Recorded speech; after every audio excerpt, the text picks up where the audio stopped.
ನಮಸ್ತೆ friends, good food land ಚಾನಲಿಗೆ ನಿಮಗೆಲ್ರಿಗೂ ಆತ್ಮೀಯ ಸ್ವಾಗತ.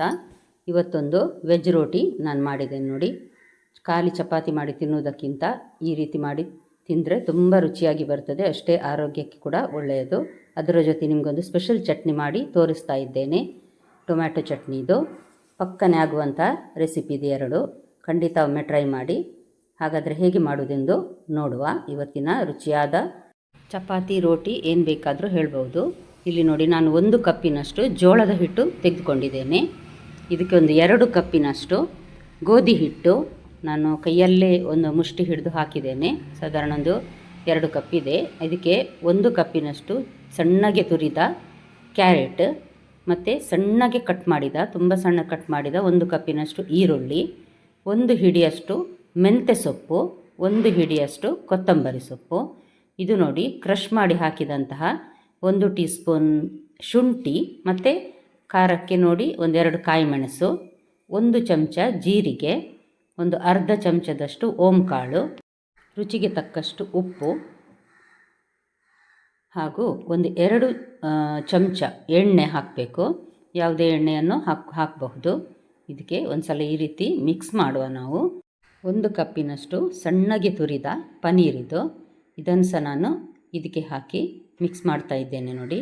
ಇದನ್ನು ಸಹ ಹಾಕಿ ಒಂದು ಸಲ ಮಿಕ್ಸ್ ಮಾಡುವ. ನಂತರ 2-3 ಟೇಬಲ್ ಸ್ಪೂನ್ನಷ್ಟು ಗಟ್ಟಿ ಮೊಸರು ಹಾಕಿ ಸ್ವಲ್ಪ ನೀರು ಹಾಕಿ ಇದನ್ನು ಅಂಟು ಮಾಡಬೇಕು. ಚಪಾತಿ ಹೇಗೆ ನಾವು ಅಂಟು ಮಾಡ್ತೇವೆ ನೋಡಿ, ಅದೇ ರೀತಿ ಅಂಟು ಮಾಡಬೇಕು. ಸ್ವಲ್ಪ ನೀರು ಹಾಕಿದರೆ ಸಾಕಾಗ್ತದೆ, ಯಾಕಂದರೆ ಈರುಳ್ಳಿ ಮತ್ತು ಮೊಸರೆಲ್ಲ ಇರುವಾಗ ಅದು ನೀರು ಸ್ವಲ್ಪ ಬಿಡ್ತದೆ. ಹಾಗಾಗಿ ನಾನೊಂದು ಅರ್ಧ ಲೋಟಕ್ಕಿಂತ ಸಹ ಕಮ್ಮಿ ನೀರು ಹಾಕಿದ್ದೇನೆ ನೋಡಿ. ಈ ರೀತಿ ಒಂದು ಸಲ ಮಿಕ್ಸ್ ಮಾಡಿ ನಂತರ ಸ್ವಲ್ಪ ನೀರು ಹಾಕಿ ಚೆನ್ನಾಗಿ ನಾದಬೇಕಿದನ್ನು. ನೀವಿನ್ನೂ ನನ್ನ ಚಾನಲ್ ಗುಡ್ ಫುಡ್ ಲ್ಯಾಂಡನ್ನು ಸಬ್ಸ್ಕ್ರೈಬ್ ಮಾಡಿಲ್ಲ ಅಂದರೆ ದಯವಿಟ್ಟು ಸಬ್ಸ್ಕ್ರೈಬ್ ಮಾಡಿ, ಹಾಗೂ ಲೈಕ್ ಬಟನನ್ನು ಪ್ರೆಸ್ ಮಾಡಿ, ಮತ್ತು ಫ್ಯಾಮಿಲಿ ಫ್ರೆಂಡ್ಸಿಗೆ ಶೇರ್ ಮಾಡೋದನ್ನು ಮರಿಬೇಡಿ. ನೋಡಿ, ಇಷ್ಟು ಸಾಫ್ಟ್ ಇರಬೇಕು. ಇದನ್ನು ಸ್ವಲ್ಪ ಹೊತ್ತು ಇಡುವ ಅಗತ್ಯ ಇಲ್ಲ, ತಕ್ಷಣ ಇದನ್ನು ರೊಟ್ಟಿ ಮಾಡಬಹುದು.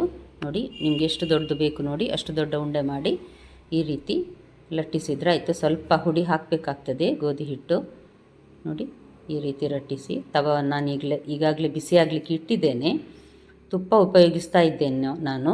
ಬೆಣ್ಣೆ ಅಥವಾ ತುಪ್ಪ ಹಾಕಿದರೆ ರುಚಿಯಾಗಿ ಬರ್ತದೆ ನೋಡಿ. ಇಲ್ಲಿ ಹಾಕಿದ್ದೇನೆ ಈಗ ಕಾವಲಿಗೆ. ಲೋ ಟು ಮೀಡಿಯಮ್ ಹೀಟಲ್ಲಿ ಇದನ್ನು ಬೇಯಿಸುವ. ಯಾಕಂದರೆ ಹಸಿ ಹಾಕಿದ್ದು ನಾವು ಈರುಳ್ಳಿ ಎಲ್ಲ, ಹಾಗಾಗಿ ಚೆನ್ನಾಗಿ ಬೇಯಬೇಕಿದು. ಒಂದು ಕಡೆ ಬೆಂದಾಯಿತು. ಇದರ ಮೇಲೆ ಈಗ ನಾನು ತುಪ್ಪ ಹಾಕ್ತೇನೆ ನೋಡಿ. ತುಪ್ಪ ಜಾಸ್ತಿ ಹಾಕಿದಷ್ಟು ರುಚಿಯಾಗಿ ಬರ್ತದೆ ಇದು, ಮತ್ತು ತಿನ್ನಲಿಕ್ಕೆ ಸಹ ಅಷ್ಟೇ ಸ್ವಲ್ಪ ಕ್ರಿಸ್ಪಾಗಿ ಹೊರಗೆ ರುಚಿಯಾಗಿರ್ತದೆ. ಮಕ್ಕಳಿಗೆ ಟಿಫಿನ್ ಬಾಕ್ಸಿಗೆ ಮಾಡಿ ಕೊಡ್ಬೋದು ಇದನ್ನು. ಬೆಳಗಿನ ಉಪಹಾರಕ್ಕಂತೂ ಹೇಳಿ ಮಾಡಿಸಿದ ರೋಟಿ ಇದು ನೋಡಿ. ಇನ್ನೊಂದು ಸೈಡ್ ಸಹ ಅದೇ ರೀತಿ ತಿರುಗಿಸಿ ಹಾಕಿ ತುಪ್ಪ ಹಾಕ್ತೇನೆ ನಾನು. ಇದೇ ರೀತಿ ಲಟ್ಟಿಸಿ ಎಲ್ಲ ರೋಟಿಯನ್ನು ನಾನು ಮಾಡಿದ್ದೇನೆ. ನಂತರ ಈಗ ನಾವು tomato chutney, instant tomato chutney ತುಂಬ ಸುಲಭ, ಅಷ್ಟೇ ರುಚಿ ಕೂಡ. ಈ ಪ್ಲೇನ್ ಚಪಾತಿ ಮತ್ತು ಈ ರೋಟಿಗೆಲ್ಲ ತುಂಬ ಒಳ್ಳೆಯದಾಗ್ತದೆ ಈ ಚಟ್ನಿ. ಹಾಗಾದರೆ ಅದು ಹೇಗೆ ಮಾಡೋದೆಂದು ನೋಡುವ. 1-2 ಟೀ ಸ್ಪೂನ್ನಷ್ಟು ನಾನು ಬಾಣಲೆಗೆ ಎಣ್ಣೆ ಹಾಕಿದ್ದೇನೆ ನೋಡಿ. ಎಣ್ಣೆಯನ್ನು ಸ್ವಲ್ಪ ಈ ರೀತಿ ತಿರುಗಿಸಿ ಎಲ್ಲ ಕಡೆ ಸ್ಪ್ರೆಡ್ ಮಾಡಬೇಕು. ನಂತರ ಕಟ್ ಮಾಡಿಟ್ಟ 3 ಟೊಮ್ಯಾಟೊ ನೋಡಿ, ಈ ರೀತಿ ಅರ್ಧಕ್ಕೆ ಕಟ್ ಮಾಡಿ 3 ಟೊಮ್ಯಾಟೊ ಎಣ್ಣೆಯಲ್ಲಿ ಫ್ರೈ ಮಾಡಬೇಕು. ನಾನ್ ಸ್ಟಿಕ್ ಪ್ಯಾನ್ ಇದ್ದರೆ ತುಂಬ ಒಳ್ಳೆಯದು. ನಾನಿದು ಸ್ಟೀಲ್ನಲ್ಲಿ ಮಾಡಿ ತೋರಿಸ್ತಾ ಇದ್ದೇನೆ, ಸರಿಯಾಗಿ ಕಾಣಬೇಕು ಅಂತ ವಿಡಿಯೋದಲ್ಲಿ, ಅದಕ್ಕೋಸ್ಕರ ನೋಡಿ. ಈ ರೀತಿ ಇದನ್ನು ಬೇಯಿಸಬೇಕು. ಮೆಲ್ಲ ಉರಿಯಲ್ಲೇ ಬೇಯಿಸಬೇಕು, ಯಾಕಂದರೆ ಇಲ್ಲಾಂದರೆ ಸ್ವಲ್ಪ ಸುಟ್ಟು ಹೋಗ್ತದೆ ತುಂಬ. ಇದು ಅದರಷ್ಟಕ್ಕೆ ಬೇಯಬೇಕು. ಸ್ವಲ್ಪ ಹೊತ್ತು ಸಾಕು ಇದು ಬೇಯಲಿಕ್ಕೆ, ಎಣ್ಣೆಯಲ್ಲಿ ಬೇಯುವುದು ನೋಡಿ. ಹಾಗಾಗಿ ಸ್ವಲ್ಪ ಮುಚ್ಚಳ ಮುಚ್ಚಿ 1-2 ನಿಮಿಷ ಬೇಯಿಸುವ. ನಂತರ ಇದನ್ನು ತಿರುಗಿಸಿ ಹಾಕಬೇಕು. ಈ ಕಡೆ ಸಹ ಬೇಯಬೇಕು, ಅದಕ್ಕೋಸ್ಕರ ನೋಡಿ. ಈ ರೀತಿ ಇಷ್ಟು ಬೆಂದರೆ ಸಾಕಾಗ್ತದೆ. ಸಾಫ್ಟ್ ಆಗಿದೆ ಅದು ಈಗಾಗಲೇ. ನಾನ್ ಸ್ಟಿಕ್ ಪ್ಯಾನಲ್ಲಿ ಆದರೆ ಈ ರೀತಿ ತಳ ಹಿಡಿಯುವುದಿಲ್ಲ, ಚೆನ್ನಾಗಿರ್ತದೆ ನೋಡಿ. 2 ಕಡೆ ಚೆನ್ನಾಗಿ ಬೆಂದಾಯ್ತು. ಈಗ ಇದರ ಸಿಪ್ಪೆಯನ್ನು ತೆಗಿಲಿಕ್ಕಿದೆ. ಸಿಪ್ಪೆ ಬೇಡ ನಮಗೆ ನೋಡಿ. ಈ ರೀತಿ ಸಿಪ್ಪೆಯನ್ನೆಲ್ಲ ನಾನು ತೆಗೆದಿದ್ದೇನೆ. ಮತ್ತು ಸ್ಟವ್ ಆಫ್ ಮಾಡಿ ನೋಡಿ, ಈ ರೀತಿ ಇದನ್ನು ಸ್ಮ್ಯಾಶ್ ಮಾಡಬೇಕು.